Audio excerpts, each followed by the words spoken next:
Hello, everyone. Welcome to the stream. Cam, can you hear me? I can hear you. Can you hear me? I hope other people can hear you. It has been a couple weeks since we've been in the lands between, and hoping we don't have any rust on the Twitch channel. Could someone confirm that they can hear Cam? Hello, hello, hello. Hope people can hear me.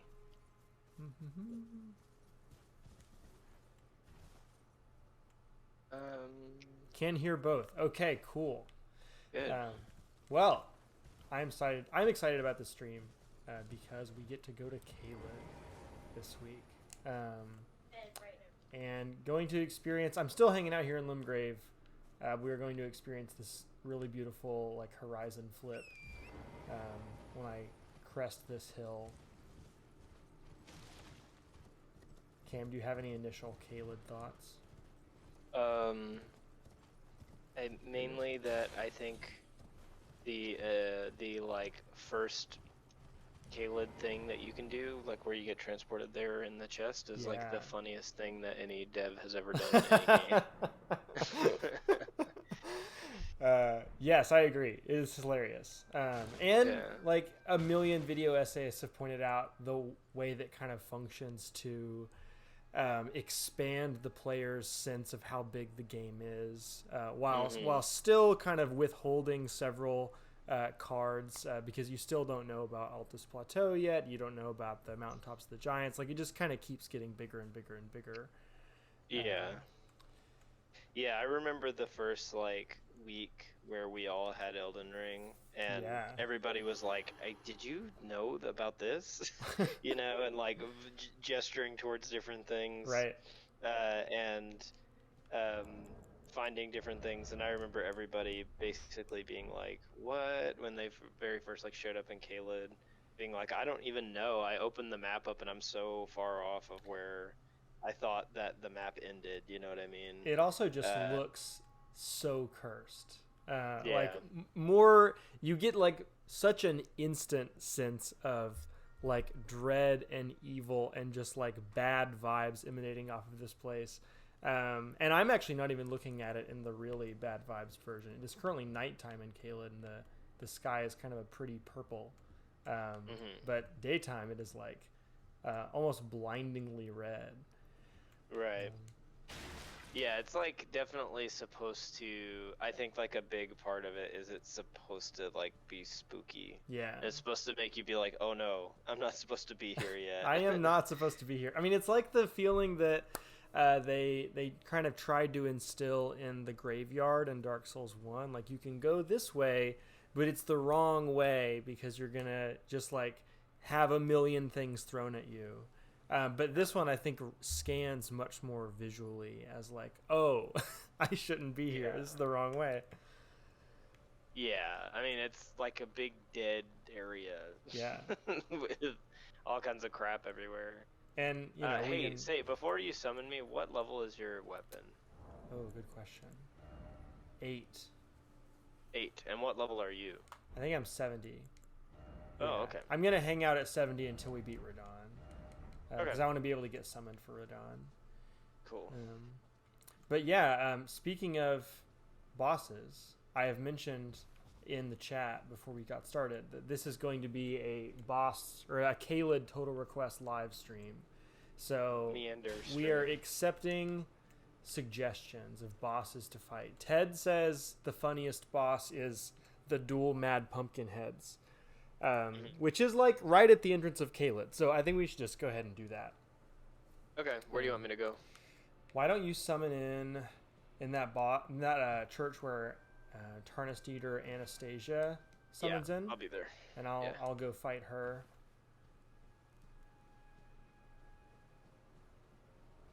I've been sunbrowing in Caelid this week, perhaps unsurprisingly, and I always have to sort of bob and weave around this church so I don't get invaded by Tarnished Eater Anastasia and have to kill her before stream. Okay, my sign is down next to the Grace inside the Smoldering Church. Sweet. Double check, make sure my password's still on and stuff. Yes, it is. Yep, I gotcha. Okay, let me get caught up on chat here. Oh, Ted says it's also funny because it dumps you into Miyazaki's favorite thing, a poison swamp, which is another great aspect of that, funniest joke a dev has ever pulled, is that there's also some inside baseball to it. Where is Tarnished Eater Anastasia? Hello.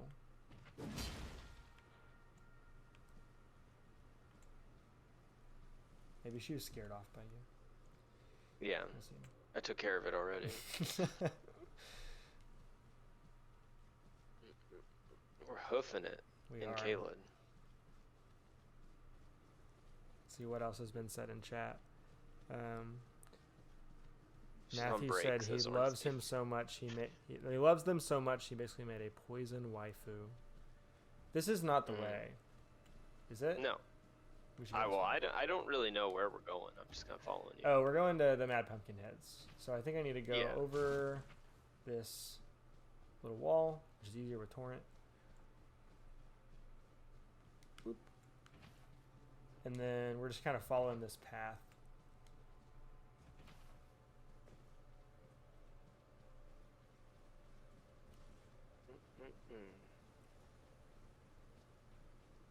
Who is Ornstein saying is on break? I got Tarnished Eater. Oh. I almost said Man-Eater Mildred. It is the Man-Eater Mildred of this game. Yeah. Yeah. Hello.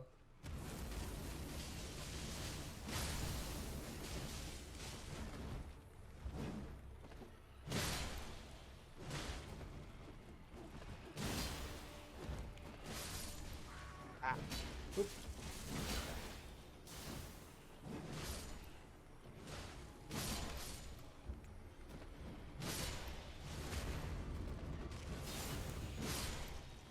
Interesting that they drop you into such a calm enemy encounter as like basically the first thing you do in this very intense area. And up here is the friggin' greatsword. Yeah, I had to run up here and get this between stream 1 and stream 2, I believe. Let's fight some dogs. Let's do it. These things also one of the funniest things a dev has ever put in a game.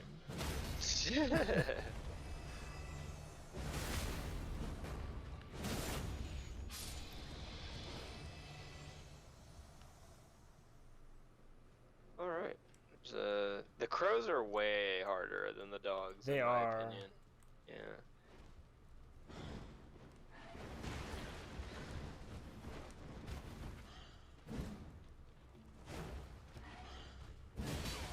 Oh. The dogs are easier to stagger. Yeah. Still gotcha. Ah!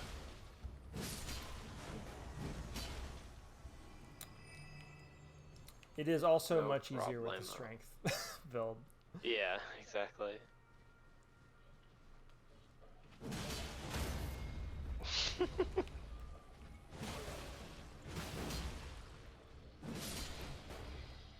Okay, this ruin is where Mad Pumpkin Eaters are. Or Mad Pumpkin Heads are. Mad Pumpkin Eaters. Pumpkin Eater. Can you imagine?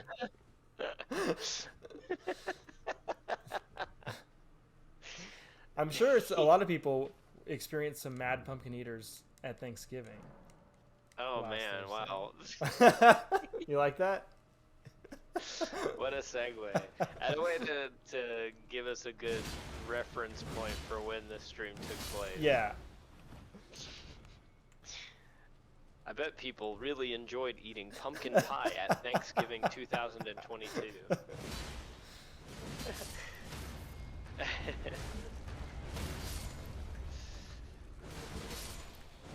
Oh, these guys. There's so many of these dudes around here. Oh yeah. This enemy, like, such a weird enemy. It is a weird enemy. Like, it looks so weird.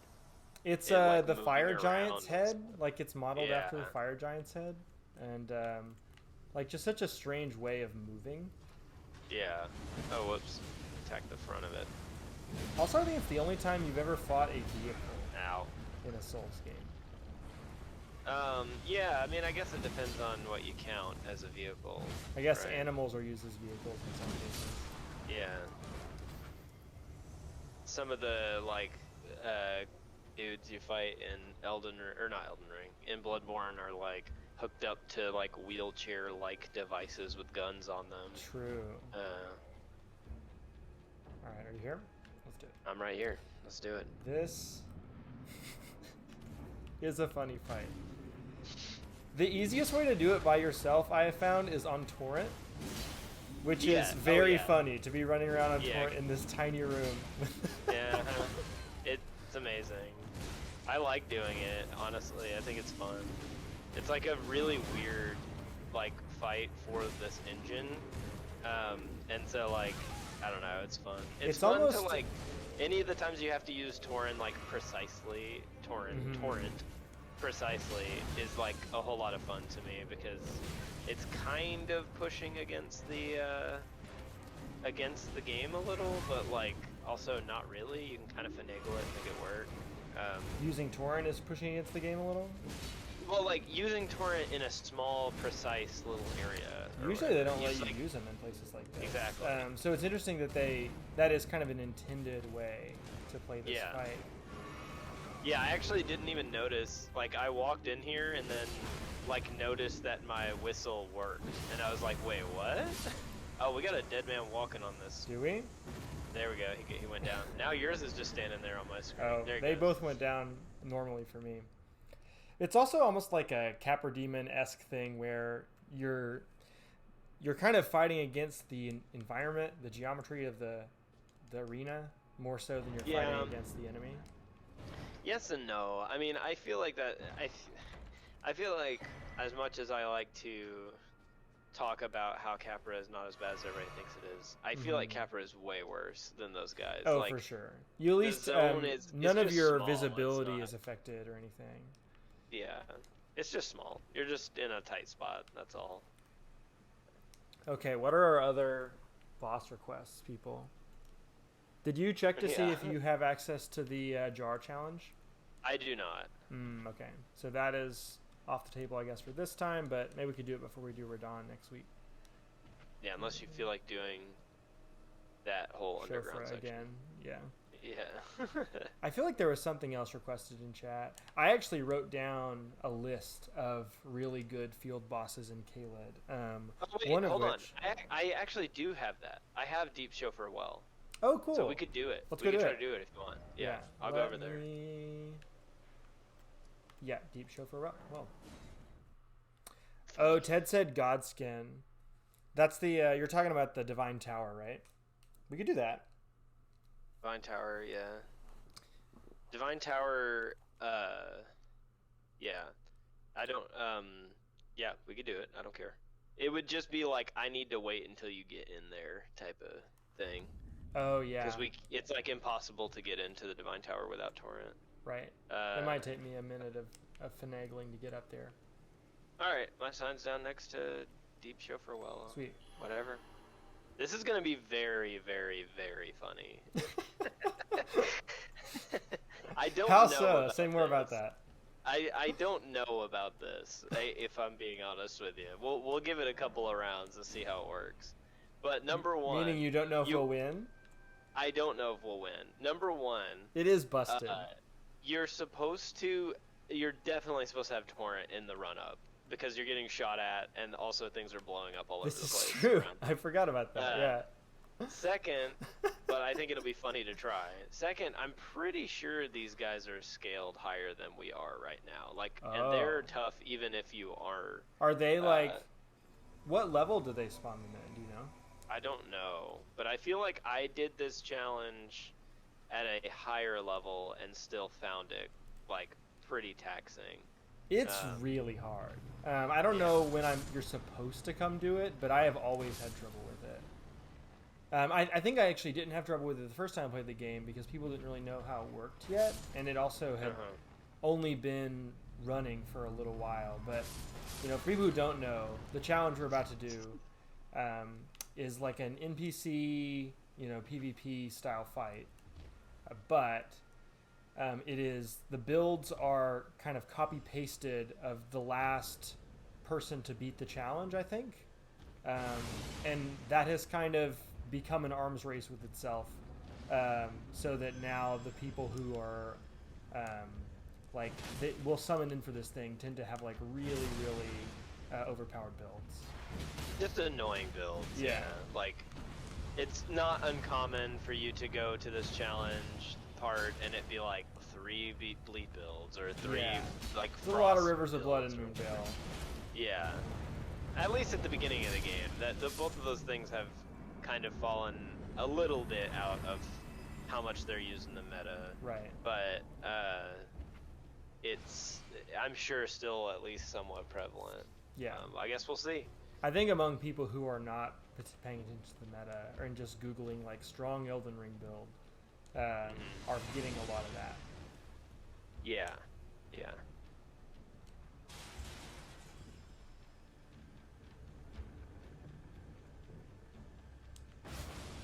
Which, like, I don't want to, like, yuck anybody's yum, you know? Oh, Moonvale is very fun. I'm pro Moonvale. But like, no, less so about Moonvale specifically, but more about, like the whole thing of, like, jumping into a game like this and being like, let me look up a build, you know what I mean? It just kind of seems... How do I break it? Yeah, it just kind of seems like not fun to me, but you know, whatever, people like different things, especially for Elden Ring. The audience is so wide. It is. That I'm sure people were playing Elden Ring who basically had only played other types of games before, you know, so...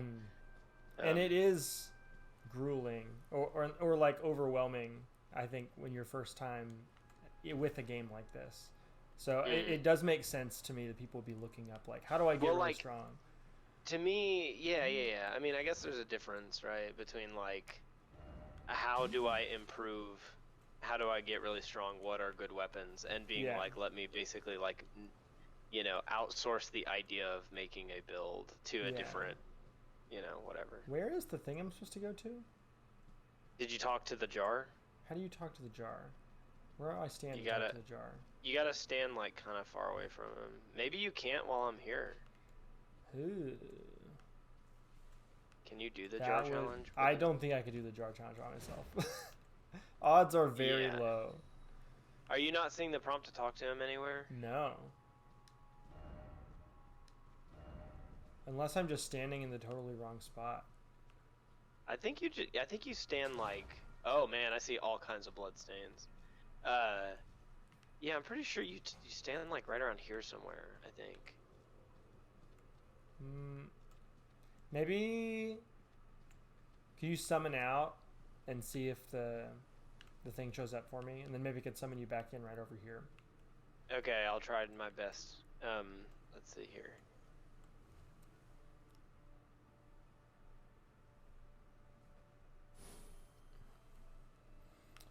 Okay. Captain Caveman, return to the world. Oh, now I can talk to him. Yeah. Yeah.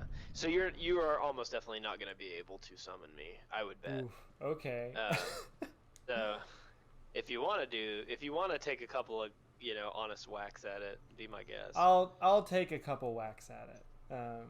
This one is that is the Godskin Twin Blade. This one... Oh, the, like, picker thingy? Yeah. Looks Here's like a Grim Reaper build. And then we have a Radon build. Let's do the Radon build. Okay, so I'll pop back into chat here and see what people were talking about. Cool. Okay. Ornstein says that their anti-Moonveil is way too fast for its damage output and range. Should just get a damage nerf. First time PvE, I agree, but for subsequent playthroughs, PvP using others' builds is fine. Yeah, whatever. Wait, what is the thing about PvP versus PvE? Like, the first time through, doing what I was saying is what Ornstein is saying is the right way to do it, and then after, or not right way, but the way that he prefers, and then, but in subsequent playthroughs, like looking up builds and stuff is less egregious. I agree. I mean, I think the games kind of want you to play and explore with their systems, and then like obsess over them. Yeah, which can sometimes mean like I want to try this dumb weapon and see if it works, and I'm gonna go see if this other person has done that before. Ted says, did you read the thing I sent you about the trans community pulling Gwen from Dark Souls? Oh yeah. We had talked about that before. Are we talking about Gwendolyn? Like the name Gwen apparently is a common choice for like a. That's cool. Yeah. Oh, yeah. I won the jar challenge, or I won the first fight of the jar challenge. I was about to say, good grief, that was fast. Nice. Okay, let's see how many we can do. I believe next, let's do this Grim Reaper build.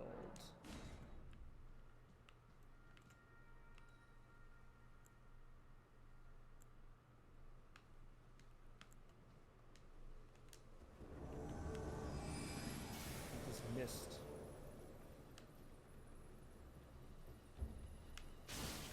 Stein says, I obsess over a lot, but I love team building in games, which is why I like Pokemon so much. You should play Shin Megami Tensei if you haven't. Who said that they like Pokemon so much? Ornstein. I did not know that Ornstein liked Pokemon so much. I'm curious if we have any of that, Pokemon Violet and Scarlet takes in chat. Dude, have you seen this game? I have seen very little of this game. I cannot. I'm gonna be honest with you, Swafford. I can't believe it shipped. I can't believe it. Like we popped over to Mev and Kev's the other night to drop off a key. Yeah. Or pick up a key or something. And we hung out with them for a little while. Mev really likes Pokemon games. Yeah. She likes the collecting aspect of it, which to me seems to be the only reason you would play the games at any point. Yes, that's what I used to play for. But and she was like, "Oh, I got parried, and oh no, I'm dead. I got so close to a second win." Flew too close to the sun. Sorry, go ahead.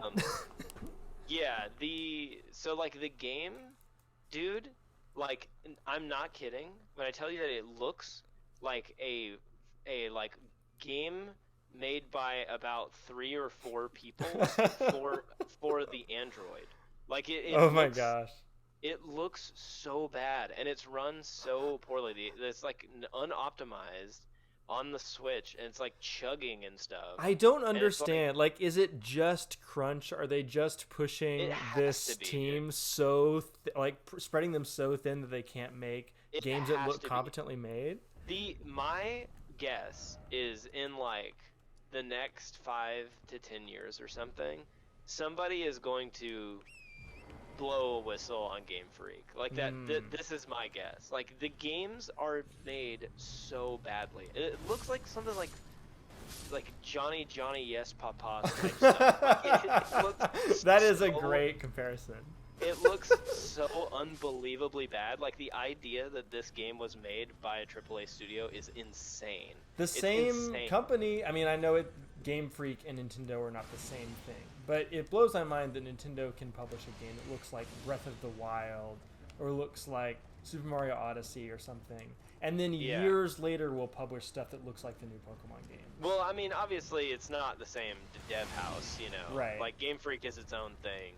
And then I suspect, I mean, like, I know that there was a thing for Sword and Shield where a lot of it was outsourced. A lot of the, like, development was not even done in-house in Game Freak. I think Brilliant Diamond, Shining Pearl were not done by Game Freak at all, right? That's right, yes, yeah. And, like, who knows, dude? I'm betting that in, like, a few years that we're gonna see that like this is like basically like the video game equivalent of like a sweatshop being run. Like it's gotta be. It looks like it was made in like a couple of months by like 3 or 4 people. Like it's crazy how bad it looks. It's not just how it looks. Like it's just janky and weird, and like the implementation of all of the like open world stuff of like trying to do like battles in the open world that are turn-based, but it doesn't like move you to a turn-based screen. It just like keeps you in the open world. Leads to the most weird, janky stuff like that you have to do, and it. So it's glitchy. Very glitchy, yeah. There's like lots of stuff people have posted and like found in the game, like game-breaking glitches and like all kinds of problems with like the visuals just freaking out. Oh wait, I think I remember hearing a student saying that if you have an old Switch, there have been cases of old Switches breaking trying to play the game. Yeah, and I have a Switch from like launch day, so I should not play this game. Like nothing. The game is nothing. So it doesn't look like it would be demanding. How. Yeah, it blows my mind. Like, I thought Sword and Shield was egregious with stuff like that. Sword and Shield is egregious with stuff like that. Like, very, very bad. It's embarrassing, really. Like that game is. But like, this new one is like some whole other thing, dude. Like some of the new guys, like some of the new Pokemon, are just. It's not like, hey, we're doing a different. We're not like we're doing the whatever the region is form of this guy. Mm-hmm. It's just like weird. We just did Hoppip again, but it's like got a different name. Like they just look the same. And also, Ted has noted in chat that the legendaries are motorcycles. They are, but and you ride around on one of them. I don't think it's the legendary. I think it's just a guy in the game. But, oh really? Like I don't know. I don't know. But the some of the guys too also just like look unfinished. Like the textures aren't all in. There's a guy that looks. Sorry, I just fell from. Oh, are you trying the jar challenge again? No, I'm trying to go up the Divine Tower of Caelid. I did not die though. Oh, I didn't add my death from the jar challenge. Let's do that. Sorry, you were talking about Pokemon.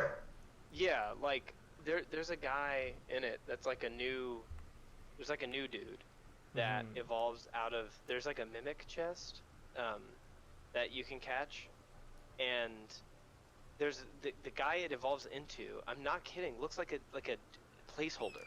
Like it is literally like just a yellow like textureless blob that has like arms. It looks like a like the tooth, like the flaily inflatable tube man. Like that's what it looks like. They did this thing where it's like called like Wiglet, which is just Diglett, but it's long. It's a long Diglett? Yes. That's honestly hilarious. I support Wiglet. It's really stupid. It's mainly just because it's like, damn man, they were not even trying with like these like designs or whatever. And that's the thing, like Ornstein said, is that like what insults me is how this new Pokemon game is Nintendo's best-selling game in terms of time. It sold 10 million copies. I mean, Pokemon as a franchise is, I believe, the highest-selling media property of all time. That is what I have been told. So you would think that they would have just a ridiculous amount of money to throw into these games and make them really, really impressive. But they just choose not to do that because I guess they know the fan base will buy whatever they make. So why put so much effort? It reads like open hostility to me. Like it is just like it's like crazy how bad and unfinished it looks, and also how the designs look so like just cranked out of nothing. Like that's the one thing about Sword and Shield, is that like for all the game's flaws, you could tell there was still a lot of like, well, not a lot, I don't want to say a lot, but like the design still felt like a Pokemon game, if that makes sense. Like the guys, they were like, I don't know, it looked like they spent some time on the designs. In this new one, dude, they didn't even try. They literally did not even try. They paid some artist on like Fiverr or something to churn out like, hey, did you ever have a nightmare with Pokemon in it? Do you want to just like jot those down and see what we get? Oh man, I made it into the Divine Tower, by the way. If you want to put your sign down by that. Yes, I will pop over there. Give me 1 second. My favorite design from Sword and Shield was the apple pie Pokemon. Yeah, Appleton. He's amazing. It's perfect. He's perfect. No notes. No notes. He's precious, and I loved him. But in this game, they're like, what if there's like one that is like a bug, right? Yeah. And his evolution, he just stands up. Hey, that is what evolution is, man. Apes stood upright. In a very strict sense. Yeah. Kev was like showing it to me. He was like, "Yeah, this bug guy I got." He was like, "I hate this guy." That's amazing. Okay, I'm teleporting to the Divine Tower now. Ornstein says he loves Corviknight. I like Corviknight too. Yeah. Corviknight is definitely the coolest early basic bird Pokemon they've made, maybe ever. He's good. Yeah, he's good. Was he? Yeah, he was the early bird. Yeah. I couldn't remember if he was or if he was like the Spiro Firo of that game. Yeah, but I think Could be. Does I don't have remember. I think he's got 3. I think he's the early bird. Okay, I put my sign down next to the Grace. I am waiting for it to show up. Okay, I like King Gambit. I don't know who King Gambit is. Is that a new Pokemon? Is that the big furry crab? If that's the case, I do like that guy. He was cool. While I'm waiting for your sign, I'm gonna Google King Gambit. King Gambit. No, says Ornstein. Well, then I don't know what you're talking about, bud. This is a Pokemon. Yeah. Oh, right. It's the little like robot looking dude from Sword and Shield. He looks like a little Mega Man character. But yeah, I don't know. It sucks, man. It really does. Like, looking at the game is depressing. It's like, do you remember whenever like Arceus came out and everybody was like making fun of like how clearly just like thrown together it was? Mm-hmm. Like I felt like a lot of that was maybe a little bit overstated, but like I had no desire to play Arceus anyway. But like this new one, dude, it sucks. At least it's Arceus, like, they kind of made new game systems for it. Like they would have had to do a lot of work to make that all function together. But this, the last couple, I've just felt really, really copy pasted.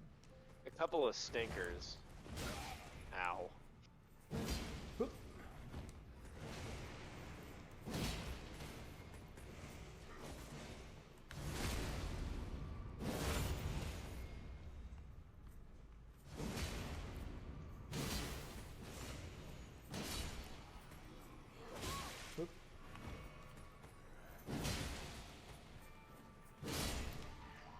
This is going to be an interesting little mini dungeon to do together.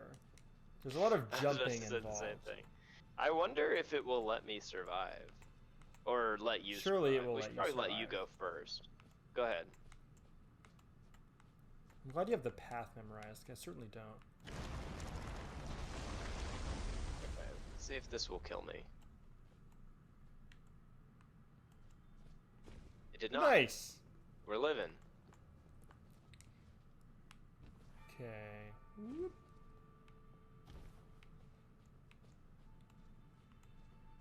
We haven't really talked about the Divine Towers at all, because I did the first one off stream, and we did not do the second one. I guess we'll come back to that later. Oh, you died. Yeah, I overrolled. Yeah. Am I supposed to jump on that thing? Maybe I should. I wonder if I even got to the bottom of the... I should probably try to get to the bottom on mine first, so that if we die to Godskin... Yeah, let me do that. That's probably right. While you work on that, I'll work on this. I don't really know how much there is to say about the Divine Towers. I don't feel like I know what they mean lore-wise, and I'm not sure if it is common knowledge. You know? Yeah, I mean, they're the places where, like, the runes are stored, right? Are at the top. They're not stored there, but they, it's like where they are sanctified or whatever. I feel like all of the runes of the Elden Ring. Yeah, and like the Divine Towers exist as like I don't know. They seem like they're supposed to be, to me, kind of like a reflection of the like going down into the underground. It's like the inverse of it, Right. where you're overshot that again. I do That's wish such an that annoying the jump. feeling of ascending the elevators of the Divine Tower was quite as impactful as the feeling of descending into the underground areas, but it is a Yeah, cool they could little have done mirror. more with it. They should have left them open, like windows I agree. in them and stuff. If they did that, I bet they would be a lot more impactful. But it's kind of like one of those things where I think I think they're like trying to make it where you can't see exactly where you are, so that when you step out, it's kind of like a breathtaking vista or whatever. Yeah. I think that's like the idea, but I think that it would be better if they left the sides open, so you're just like flying way up into the air, like, whoa, where am I Right. going? I also think that maybe I'm remembering wrong, but in all the ones I can remember, the sky is kind of too gray as high as you get up to Yeah. really see it as this You breathtaking can't see really vista. good. Yeah. Because you're supposed to be like above the clouds or something. Right. Yeah. But if you kind of see the lands between sort of like, flying past you, it'd be cool. Yeah. Man, this is a hard jump.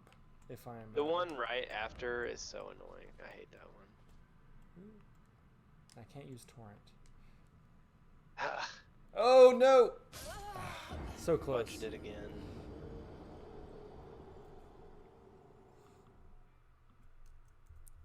Yeah, Ornstein also says a biggest complaint for him or SV is how's the region supposed to be Spain? What makes it visually Spanish? Yeah, it doesn't look like anything.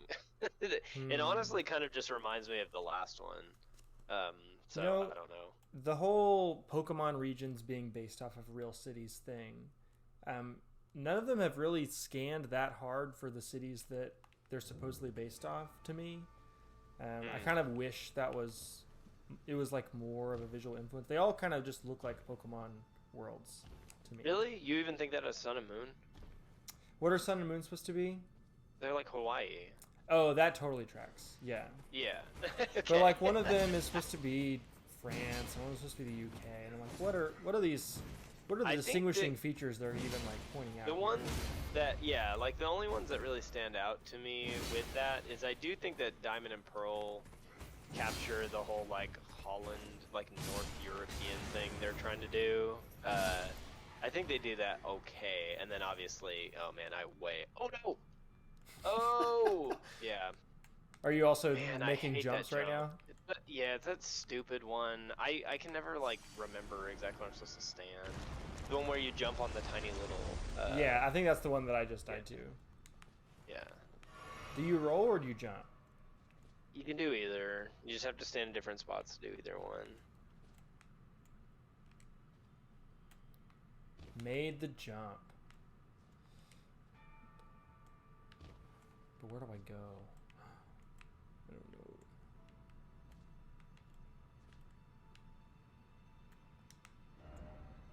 Let there be checkpoint, someone says. Yeah, Okay. so Ted says Alola is the best version of that, the best Jensen's 4. Probably, although I think a lot of people forget that like base Sun and Moon were both awful. And the I games never just played got, like, Ultra Sun. way Ultra Moon. better when it was Ultra and Ultra Sun, Ultra Moon.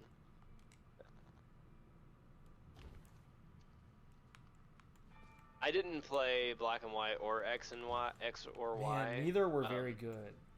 Yeah, I mean, I can't imagine they were, but so to me, the beginning of like Pokemon just being like this just constant text dump all the time, like started in Sun and Moon, where I was like, I don't care about any of this. So people have skip told it. me that the new game has 3 storylines. And to that I say, why do I want even one Pokemon storyline? They're all awful. My Pokemon storyline is I want to be the very best. I want to be the very best. Yeah. Yeah. They should have like emergent narrative. You know, Yeah. because your character, like, you kind of have your own headcanon of who this person is, right? Right. I guess, or you can. Uh-oh. Okay, where's the I'm about to get in the little elevator and go down. I just to the got in the checkpoint. elevator, but I am now fighting Oh right, a I dude. forgot you gotta go go cross. Stupid.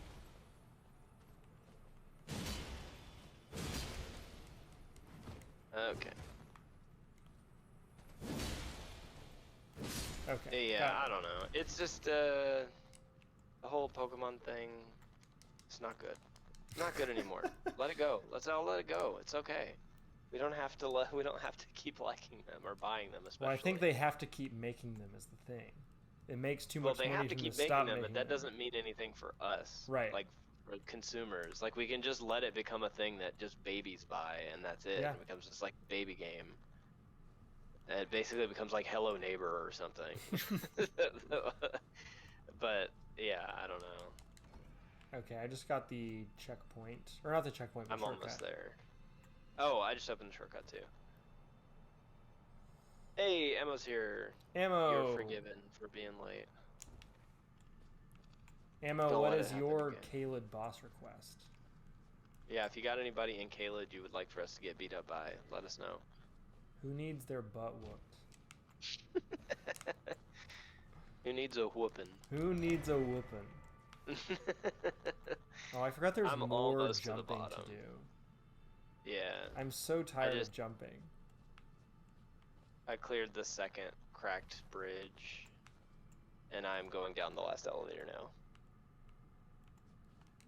Are they almost identical? These sets of jumps? What? Or did I just go down the first one again? I'm very confused. I don't know. You gotta, like, after you go past the little zone where that dude is, like the fire monk, you gotta, like, sneak out onto the edge and go around and then drop down onto a long thing. Oh, then... I think that I just went the wrong direction after that guy. Uh-oh. Finral says, I let go of Pokemon a while ago. Doesn't mean I can't complain about them. I agree. We can all complain as much as we I will want. complain about them forever. I think it's very funny to watch the series kind of, like, do what it's doing now. Honestly, but also kind of sinister in a kind of way and sad. It feels to me not that different from what's happening with, like, Disney and Marvel and stuff now. Where like it is just kind of coming out at such a clip that they can't keep the quality up. I mean, so even the people who are mega fans of it are starting to get a little frustrated. Yeah.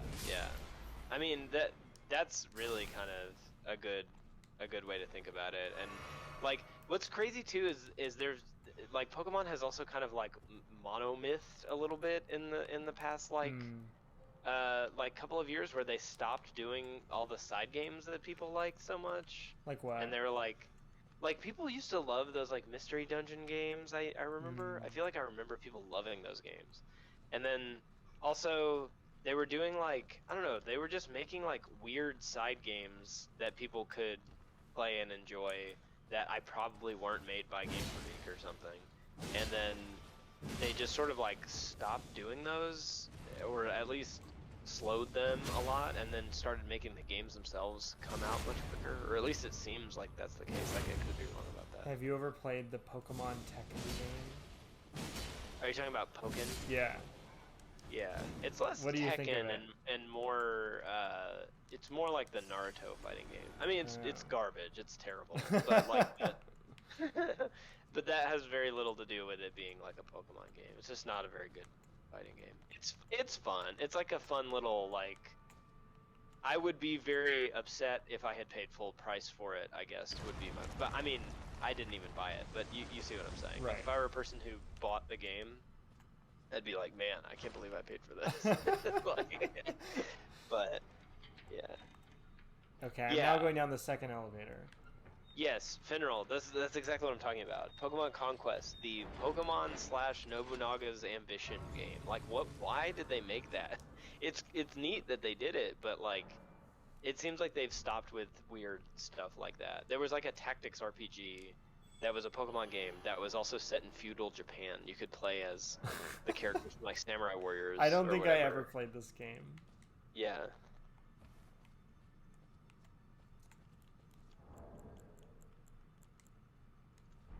Oh, hold on. What's on my Mimic's Veil right now?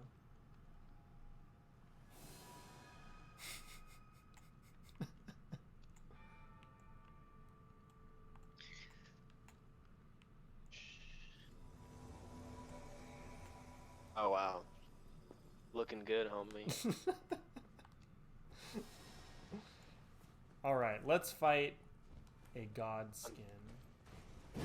This is the one of these guys I like. I dislike the other fighting one. him alone. Yeah, the big tall guy. Yeah. The other one I don't like fighting alone, and I hate fighting them together. Yeah. I will have words when we get to the god skin duo. Yeah, duo is a pain. I don't. Yeah, but yeah, this guy's all right. So the god skin are kind of cool. They're like a sect of. What would you even call them? Are they a church? Are they a political organization? They're like heretical, like zealot cult type thing is what it seems like to me. And they want to kill the gods. Yes. And they want to skin the gods and wear the gods. Yeah. And they do all this magic with black flame. Yeah. I forget if there's significance to the flame. No, they're used. I mean, it's just the flame that hurts gods. That's all it is. But it's like, oh man, you better watch out, boy. Getting all over you. But yeah, like in the Soul series, the black fire is a lot more like more substantive.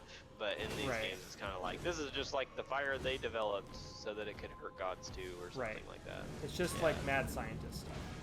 Yeah, kind of. But mad monks, I suppose. Like Rasputin. Like Rasputin. Yeah. They made a Rasputin class. Speaking of, I was telling Ornstein earlier he should play SMT. There's a Shin Megami Tensei game where one of the villains is Rasputin. Yeah. Because if anybody's gonna know how to do that kind of thing. Oh, I stopped him. Is he still gonna transform? Yeah, I think he's already transformed. So when he's in phase 2, he kind of becomes Wiglet. Yeah, he goes a little wiggle. A little minute. He starts doing silly stuff, which I do appreciate. Yeah, I like just how goobery he becomes. Yeah. And he hasn't really done it yet, so I'm trying not to take too much damage off of him. I feel like ow. Ow. Maybe you actually stopped him from transforming. Oh, no, here he goes. Yeah. I love this. just a messed up little guy. Yeah. Just a little twisted. That's all. Oh, I died. No, I'm not dead. You're dead though. Ha. Scoreboard. Let's see. 20 deaths. I feel like I probably forgot a death earlier, but I may go back and check it. The one thing I think about this, like, the noble, is, like, I feel like he has, like, way more health than he has a lot of health. Like he would have, yeah. Especially, I guess, this one at this stage of the game. You would think he would be scaled for somebody in Caelid. But he might actually have the same amount of health as the ones you fight later. Yeah, I always really appreciated, in anything ever, when somebody's got, like, stretchy powers. I'm a big fan of that. I like it. This is incredible. For example. Yeah, like Mrs. Incredible or Mr. Fantastic. Oh no, Elastigirl is her name, not Elastigirl. Yeah. Elastigirl, or like Reed Richards, like Mr. Fantastic and Marvel. In DC, there's a guy called Plastic Man. Doesn't Miss Marvel, Kamala Khan, kind of do stuff like that? Yes, she does. Yeah, it's like stretchy limb ability. Yeah. I like it. It's a cool power because you can't be too cool. And It has to be a little silly. Yeah, and like the characters that it gets put on in stuff, in like comic books and stuff anyway, are oftentimes supposed to be like more clever than they are powerful. So they have to like use their power creatively, which I think is always cool. Yeah. Rather than like being able to like brute force through stuff, being like, oh, I gotta like think of a clever way to use my stupid ability. I like that a lot more. Godskin nobles gotta think of a clever way to beat us. Well, he figured it out last time. He figured it out.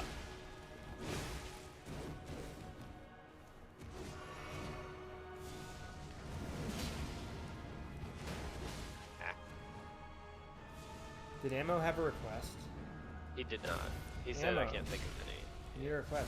I would like to do Commander, whatever his name is.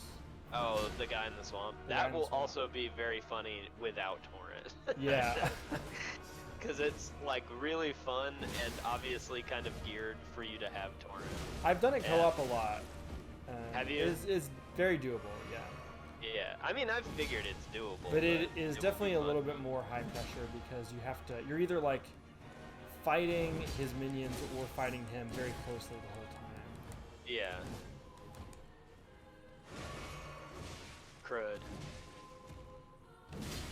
Man, This is also... there we go. He got you.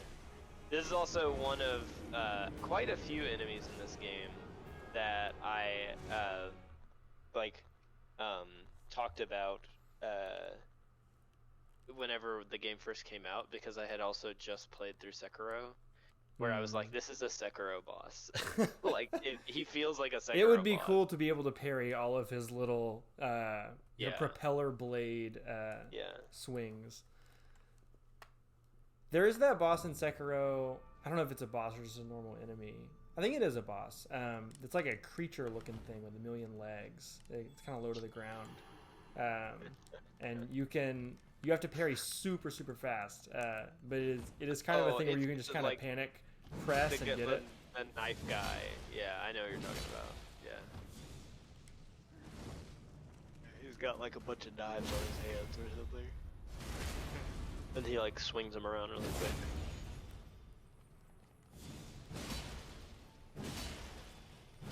Okay, that guy's dead. You're talking about Pokemon still. Our chat, almost inevitably becomes a Pokemon discourse chat. That or Sonic. I'm surprised there's no Sonic discourse since there was a new Sonic game just like last week. Oh, which also, that thing is also a big crock of crap. The Sonic Elden Ring game. Yeah. Long Arm Centipede Giraffe. What a name, what a guy. That's true. Long Arm Centipede Giraffe. Yeah. Wow, that name. I'm shocked I didn't remember it because it's so incredible. Mm-hmm. Alright, Godskin Apostle.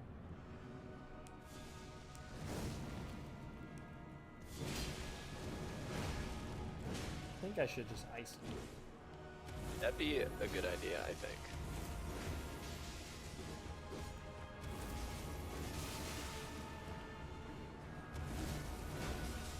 Can you get your flame out?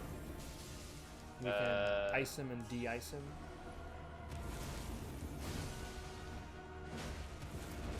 Ow. Yeah, I did it. Nice.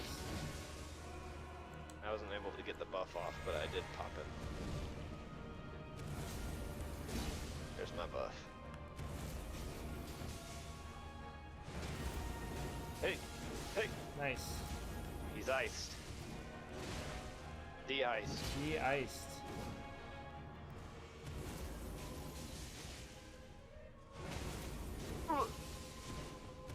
Don't you poke me. Whoop.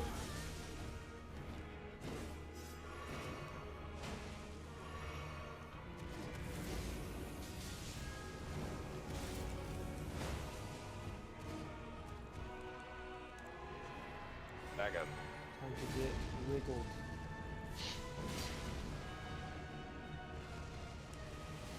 Okay, back up, back up, back up, back up. Oh! I did not back up enough.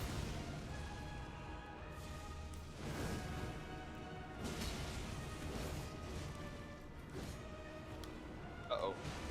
Oh, I got clear of it. Cool. What do you think I'm of gonna this? hit him in the butt. Ow. Quit your jabbing.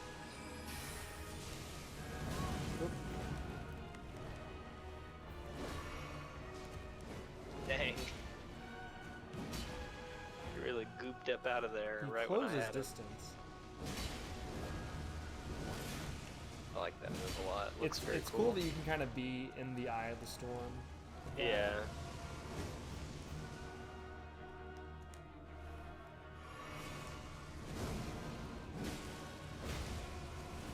Oop. Back. Back.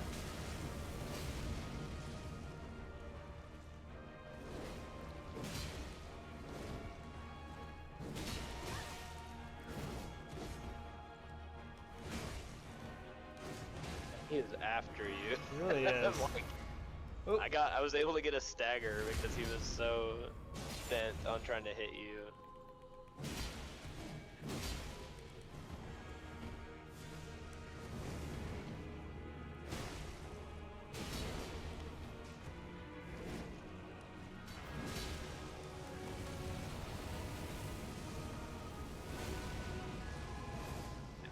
Back up. Ooh, nice. We iced Do and it. de-iced. Hey yo. Just a little more. There he is. Nice.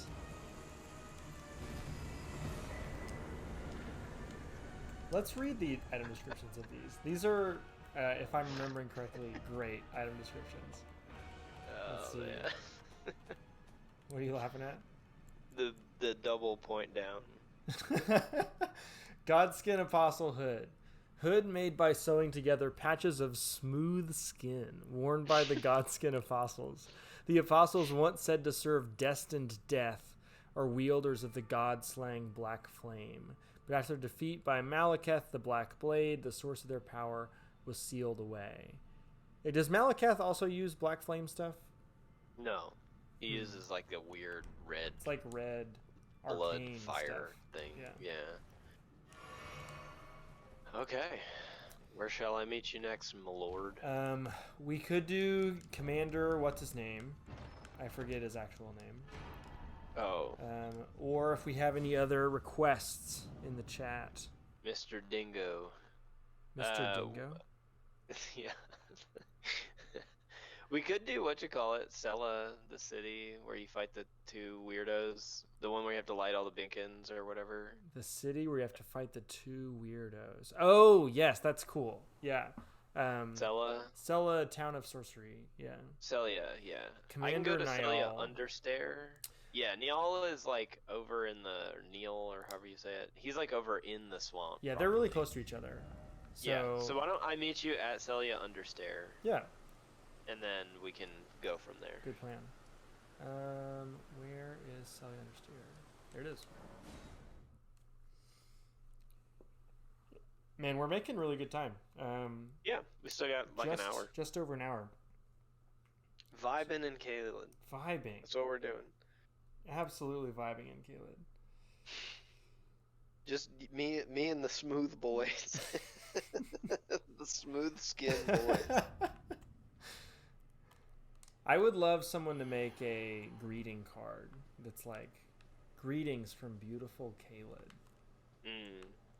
My favorite, I think, like, joke that happened around the time this game came out is that people just, like, had the, like, basically the first vista when you came into Caelid, and it had, like, the, you know, the, like, whoom, like, that kind of thing, and it was, like, Ohio or something. Yeah, Florida, I think. Yeah. Like Jacksonville or something. Like, like, stuff like that. It's very funny. Alright, my sign is down next to that old boy, but it's kind of hard to see it. So I'm going to move it. Are you like, aware right of next. Ohio becoming a meme of, like, a city full of eldritch monstrosities? A city or a state? Or a state full of eldritch monstrosities, sorry. How come you can't see it? I'm going to Oh, move I my got stuff you, I got over you. to this. I see you. Oh, okay. Yeah, it Cool. is weird. I had to just kind of walk around until I got the indicator for it. Yeah. Oh, it said unable to summon. I think you might have undid it. I did not undo it. I didn't touch it. Okay, I found another one. Okay. But yeah, apparently Ohio is funny. It's among the funnier of the like like it. zeitgeisty memes. I gotta say. I do. I like that one. I also enjoy it whenever it's like, what's going on in Ohio? Or like, what's going on in Cleveland, bro? Or And it's whatever. like dozens of people levitating in the air. Yeah, yeah. Yeah. like like a toilet with tentacles coming out. Right. Of it. They're like, oh, it's Ohio, whatever. Yeah. Also, I saw a thing once that was like, in this game, like the Iron Maidens that can just like grab you or whatever, and it was like had text like you are going to Ohio. Like, it was gonna take you there.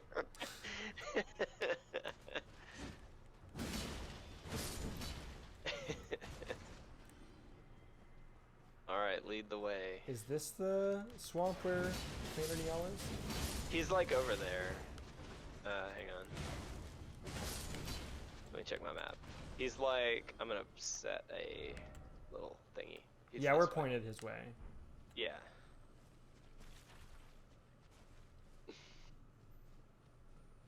Mercifully, It's also where Millicent can invade you. True. And I gotta say, one of the most annoying invasions in the game. Really? A lot of people really like Millicent, and I also kind of like Millicent. I like her as a character. But I don't remember the invasion. She invades you, it's annoying because she can't get Scarlet Rot. And she just wants to like run around in the thing. And sometimes you're just like, dude, I guess it's annoying in the way that I feel like the only way NPC summons can be annoying, which is that they like are an impediment that lasts longer than a few seconds. You know what I mean? Are you talking about like, for example, the one in the Divine Tower of Liurnia? Yes, exactly. Where it's like, this is gonna take a while. Yeah. You know what I mean? Like, this is gonna be a chore. It's gonna be a whole thing, because I gotta go, I can't just like fight you in the Scarlet Rot or I'll die. And then like, I don't want to be here, really. I'd rather be doing something else.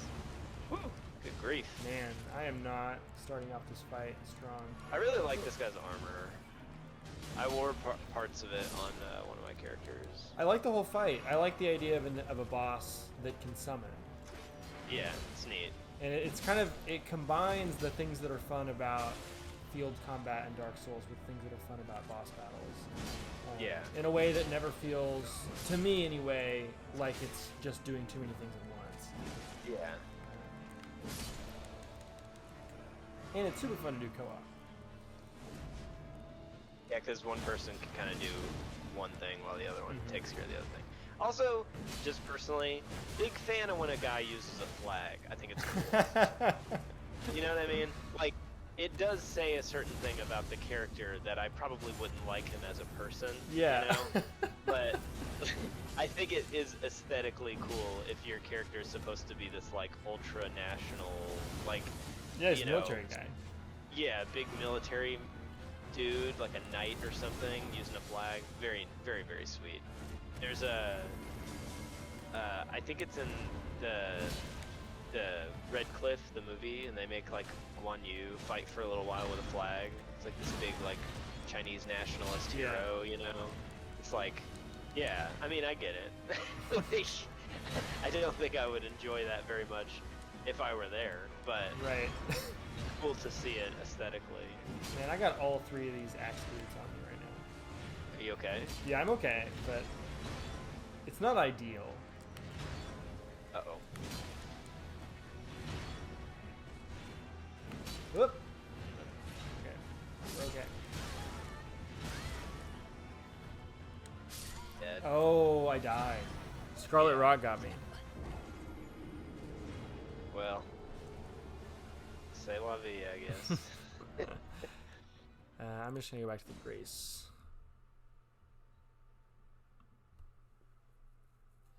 Ted and Ornstein are just full-blown arguing. We're just going at it. What is even the argument that's happening here?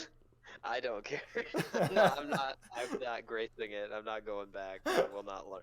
I refuse to learn. I pretend I do not whatever see this it. is. Yeah. Okay, this time I set my sign on the rubble. It looks like it's showing up a little bit better there. Okay. So it's like the rubble next to the grave. To the right, the one that's right at the bottom of the staircase. The rubble, anyway. I got you, I think. Yes, I see it. I like whenever there's like one of the dev messages in this game. It's funny It's because an advertisement. some of them being like just like an ad is very funny. Now, this one down here says stop by the shack outside the town. Right, and it's like, that guy who's hanging out in the the shack, guy. pointing you towards the shack. Yeah. There's just a couple billboards in Elden Ring. Yeah.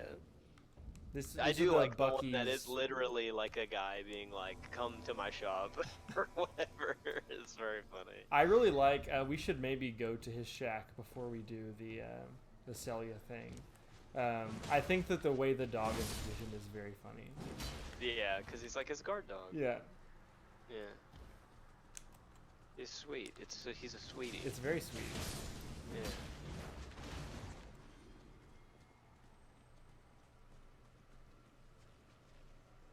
I'm gonna hit this big beetle. Nice. Oh, I hit him, but then he ran off. Hey, get back here. I'm a little No. There we go. Why do I need this? What is this? I don't know. Is it an Ashen What did it give Worm? you? I think it just gave me blue flasks. Great. Yeah. Okay. Let's get back at this boy.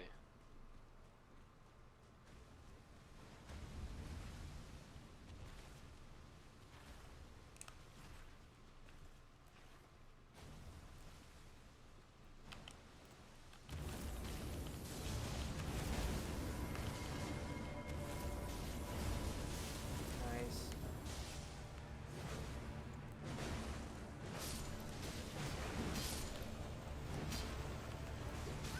I was just trying to get clear of that. Alright. I'm going in on the commander, if you Okay. can handle these I'll get boys. these guys.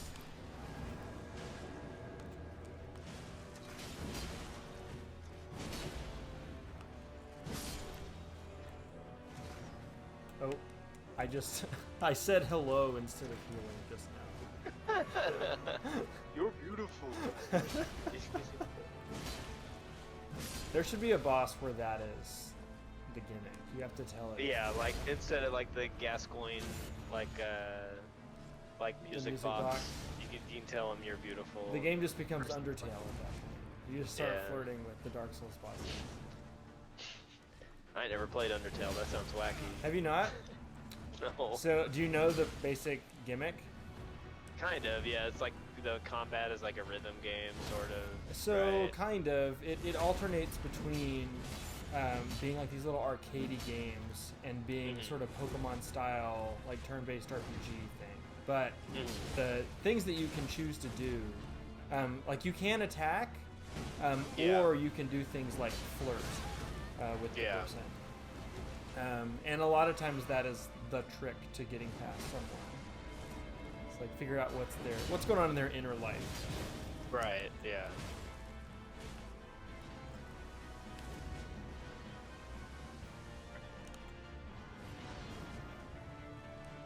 These axe boys. They're much sturdier.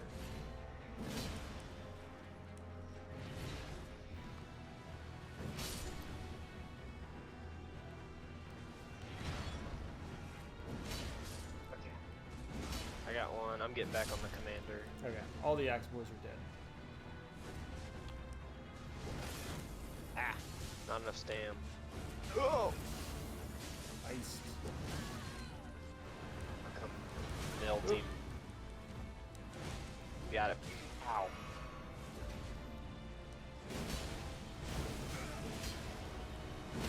There we go. We got him. Great enemy fell.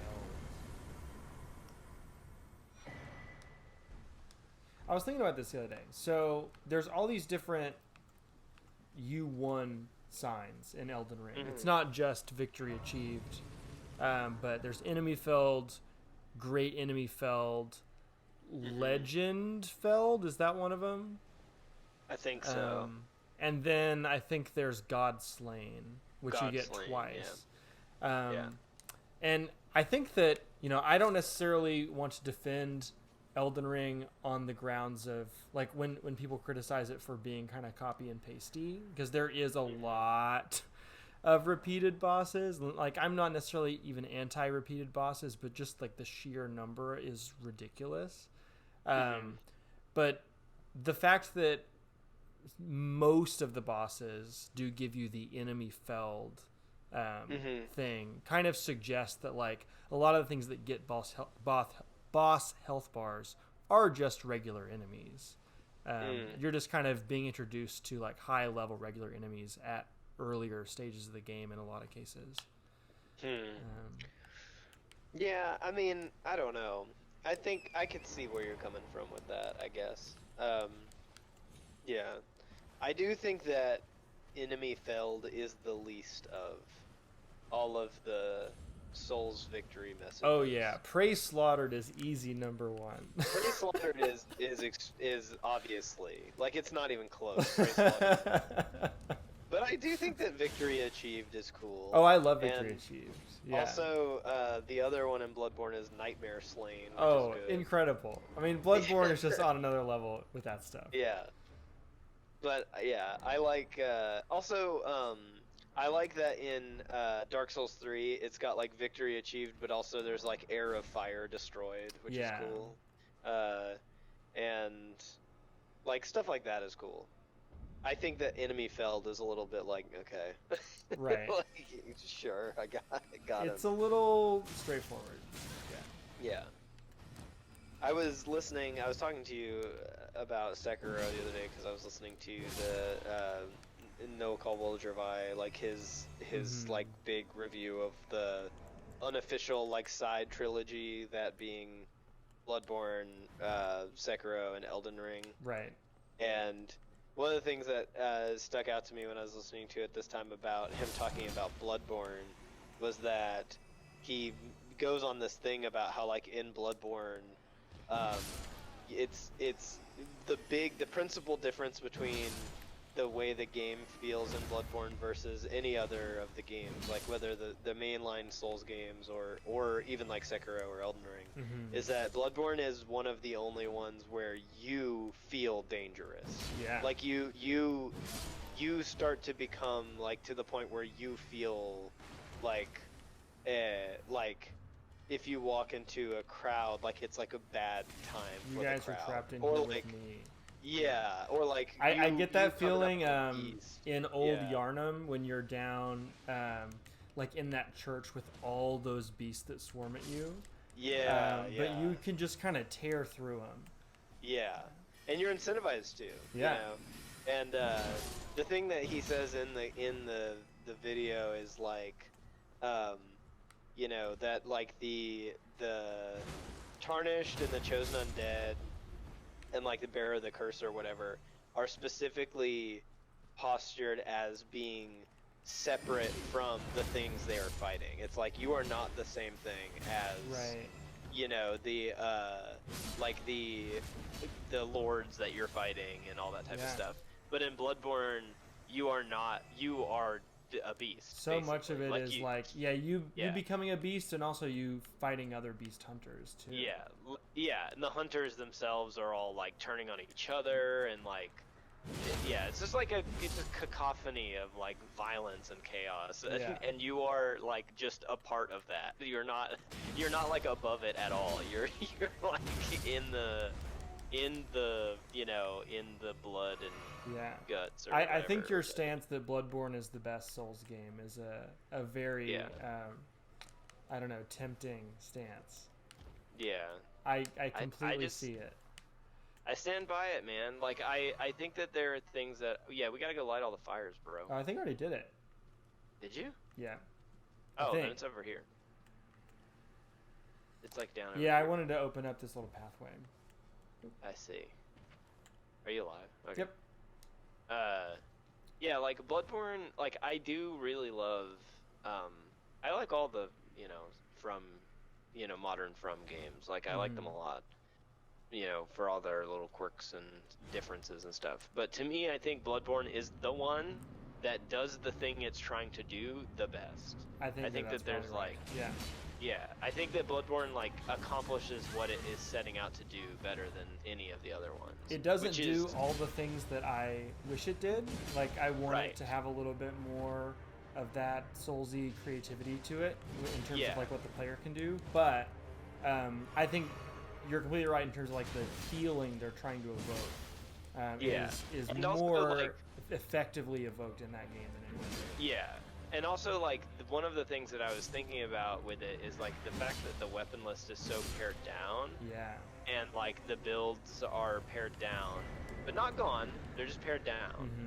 It's like you get to the point where like you just become so like your weapon just becomes so like ingrained into what you are doing with the game. You know what I Right. mean? It's like I think that it emboldens uh it emboldens like true mastery of one weapon, Yeah. as opposed to like I'm gonna fool around with this, and then when I get over to this place I'll use this Right. weapon, and if enemies are far away from me I'll switch to my staff and shoot bolts at them or whatever. Mm-hmm. It like really incentivizes you to know every single thing about your weapon up and down and sideways, and I think that's Absolutely. like really cool. When I play it um, now, I've played it multiple times. I played it with a lot of different builds and weapons and stuff. But now I have just kind of settled into like the one weapon that like feels like Bloodborne to me, which is Blades of Mercy. yeah And been like, I don't really need to play with other builds because that kind of is the Bloodborne feeling. yeah In my view, I guess yeah I don't know if See, other people have kind of like settled on one. I feel very similarly to, which is interesting for me because there are just better versions of this weapon. But to me, Bloodborne is the Kirk hammer. Like whenever I Yeah, think of that's the great. game, that's what I think of using, and like it is like I have had fun playing other builds and stuff too. But like I feel like every person has that one thing that they like find in the game that they're like, this is the game to me. Right. You know what I mean? And the Kirkhammer is not even the best like full strength weapon in the game, but I didn't use it for full strength. I did like a weird little wonky thing with it, and I really enjoyed the moveset and stuff a Mm-hmm. lot. And yeah.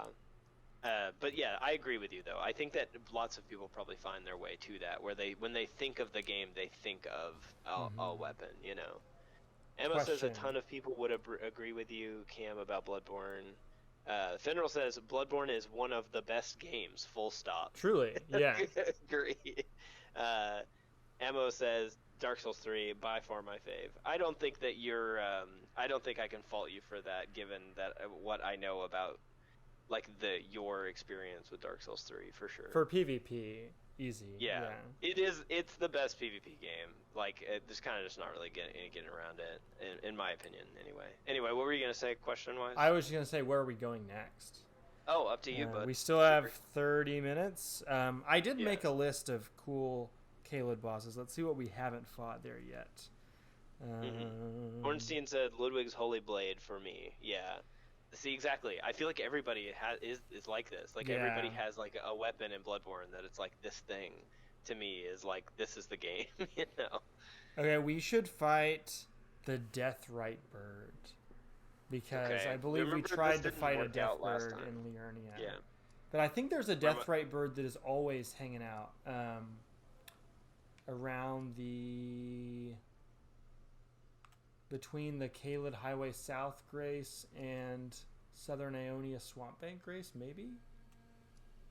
Hold on. Okay. I'm just gonna get on this road and ride torrent down it until I find the Deathrite Bird.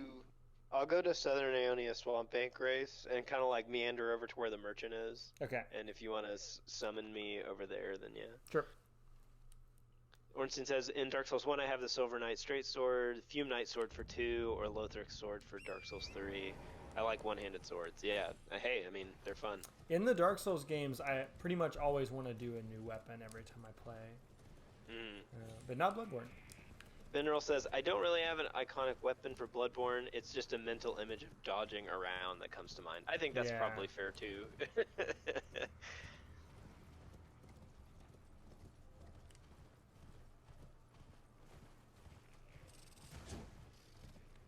Yeah, there's like a gauntlet of bosses on this Caelid Highway.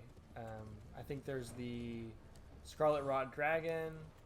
There's a Knight's Cavalry. And then I think there is also a Death Bird.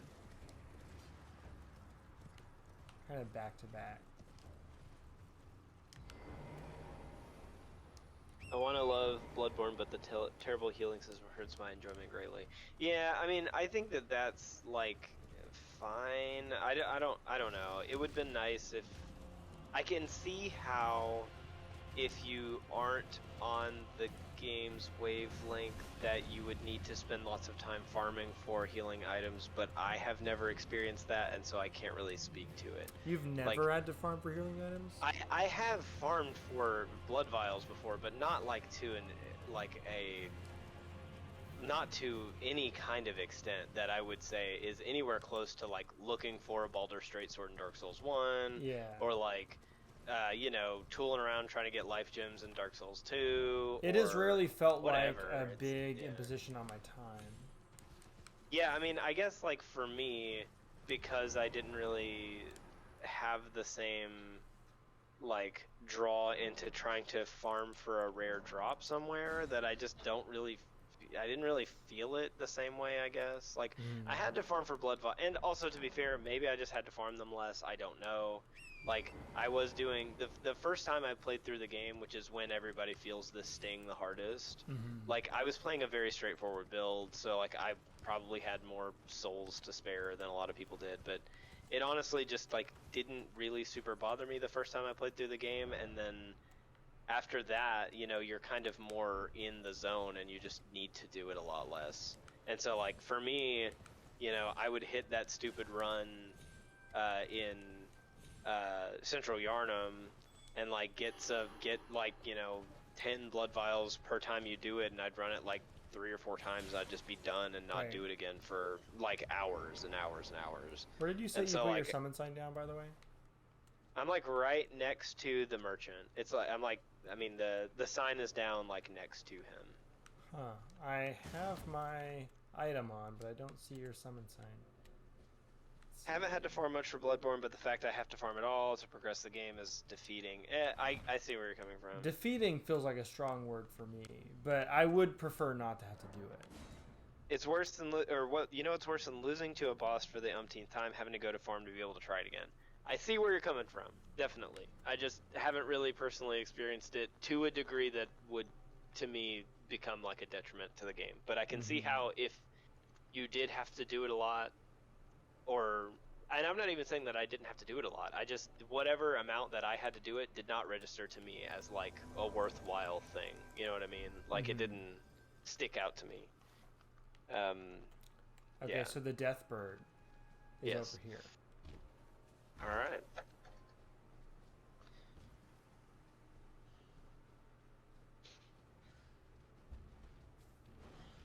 Did I just get a crow? I did get a crow. Yeah, there's 2 crows following you. 2 crows. Yeah. Whoop.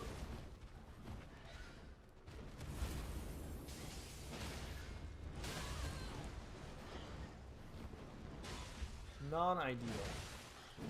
Yeah.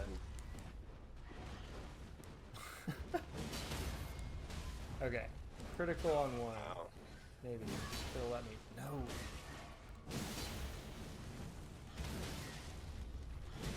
Okay, got 1 dead. There they go. They're both dead. Whew. All right. Those were the appetizer birds. The wings. It's our wing. But yeah, I'm definitely not trying to do it in the sense of saying like, oh, if you were just better, you wouldn't have to farm. That's not what I mean. I think that just like maybe my threshold for what I consider annoying farm is maybe a little higher than some people's. I think you also made a good point when we streamed Bloodborne, that having to worry about the scarcity of blood vials does feel kind of like a survival horror thing. Yeah, for sure.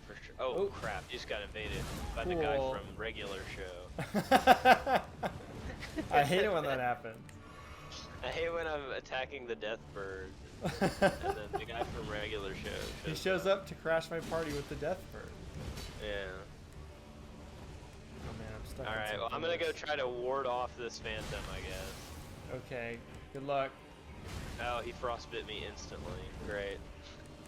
Oh, I'm dead. Oh, sorry. Well. Oh well. I will summon you the same place. Sorry, Mordecai.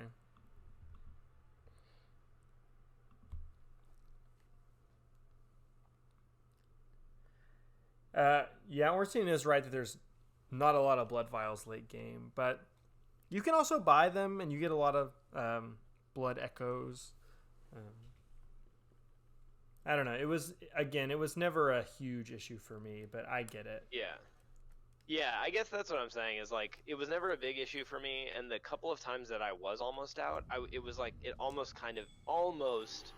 sort of like it didn't detract from the experience because it almost in the reverse kind of added to it because I'm like having to fumble through and be like, oh god, I'm out of vials, you know what I mean? It's like it was like scary. I mean it goes along with what we were saying about that game just kind of evoking a feeling better than any of the others. Yeah, true. Where is the panic? Panic, exactly. The feeling of panic is like something you feel a lot in Bloodborne over one thing or the other, and yeah.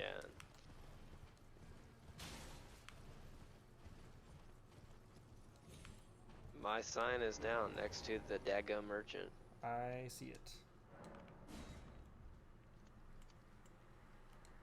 If anyone has other boss suggestions, we probably have time for at least one more. A little one. Two. We might have time for another little one, maybe.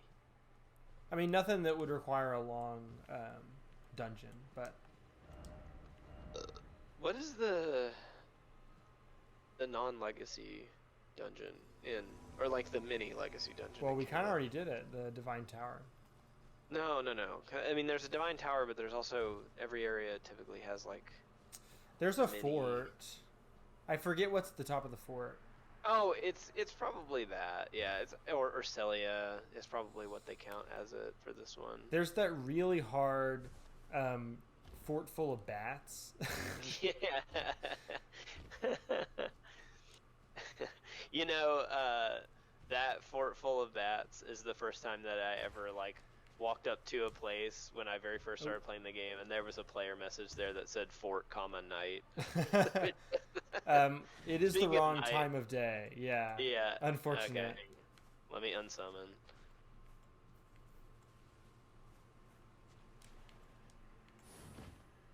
Let's see where. General says I did less stuff in Caelid than anywhere. I don't even remember anyone other than the Erdtree Guardian. Yeah. Erdtree Guardian in Caelid is hard. Yeah. I think that's probably fair. Caelid is not a place that I would say has like good vibes. So when I played Elden Ring the first time through, I actually made a point of going through Caelid very slowly and methodically because I felt so overwhelmed by it that I wanted to learn how to beat each of those enemies kind of gradually. Yeah, I also kind of like strolled through Caelid, but I did it more in the sense of like, well, I definitely don't want to come back. So yeah, let's like, go ahead I want and to make sure out. I get whatever I can get while I'm here, so that I don't really have to come back. Okay, it is now night in my game. Fortnite. Ugh.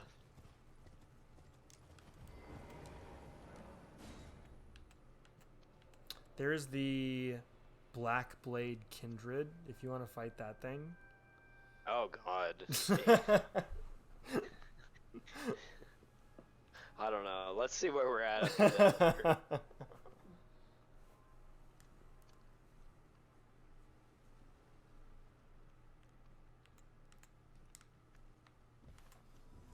Okay.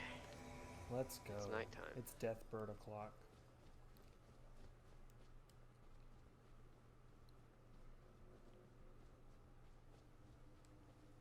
I like how that giant skull back there from like different vistas kind of looks like Void's head from Berserk.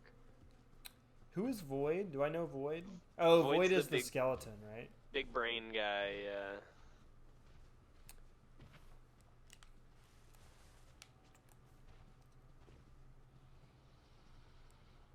Alright, Deathbird. Let's fight a Deathbird. Whoop.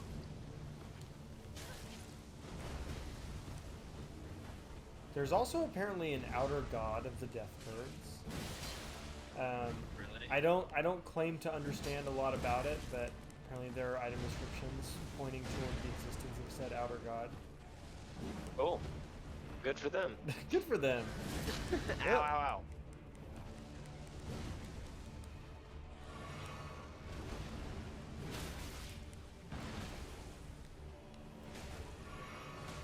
like how Elden Ring has like basically does like and this is kind of a George R.R. Martin thing too, is there's sort of like an anti-Tolkienism in it, which is that, yeah, that hurt really bad. Oh, you're man. dead. Yikes. So in the Lord of the Rings, one of the things that is in a very like iconic moment is that Gandalf says there are more forces at work in this world than those of evil. Right. And he's basically saying like there's good. It's good. There's good stuff here, you know.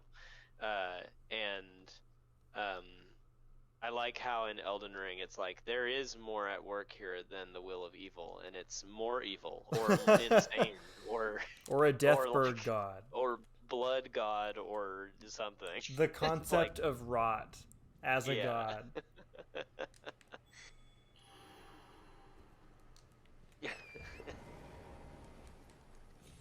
Which we haven't really talked about yet. I figured we would talk about it next week when we talk about Radon. Yeah. Like what exactly all this is. Yeah, we could talk about it. I mean, yeah. Basically, some kind of space disease.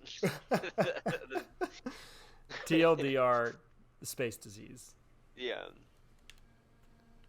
Make sure to take your airborne before you go to Caelid, or you might end up getting a little chest cold from Jupiter or something. Is it nighttime? You didn't make it nighttime, did you? Oh man, I'm so dumb. I'm sorry.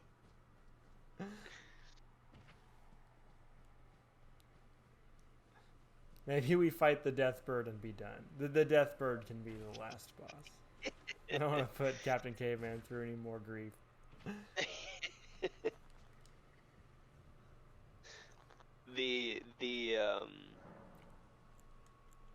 The wicked backhand of day-night cycles in video games is that there's always some kind of crap like this where Right. it has to be nighttime or it has to be morning or something Right. like that. So annoying. I remember really enjoying that with Pokemon and the like Gen 2, Gen 3. It's always annoying. it's always just a time padding thing.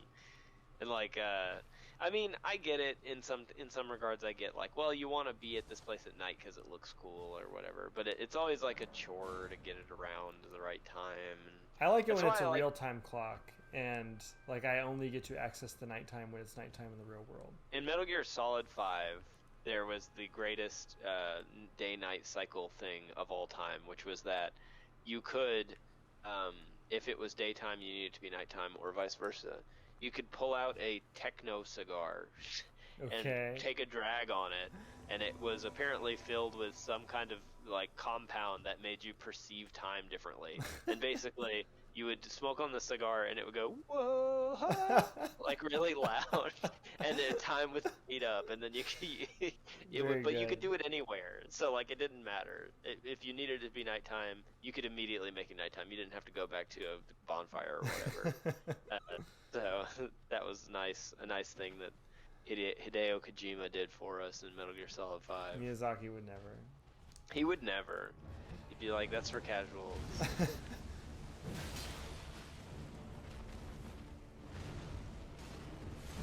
Ooh. This Death Bird's really giving you trouble, huh? Man. Okay. Let's be a little more cautious with Death Bird. Ow.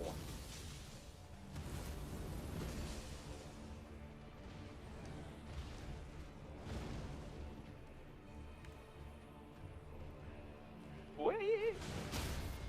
Crit. I got him. Oh, boom. I don't know if he can get ice, but Look out. I'm intermittently trying. Oh. He's doing his Otani Festival. Otani Circus. What is the words you're saying? Otani Circus. I don't know what that is. It just means there's a lot of missiles flying at you at one time. Kind of. It's actually like referring to an animation thing, but I don't really know what else to call moves like that. Ow. It does frostbite build up too. Yeah. So weird.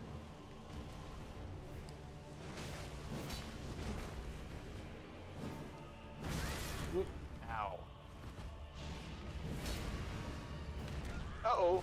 Did he grab you? Grab your boy. Ow, he's pecking me. Ow.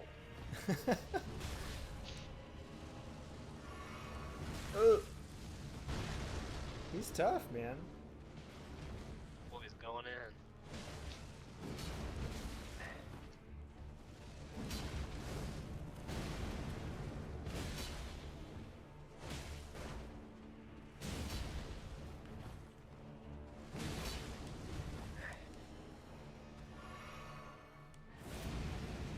What?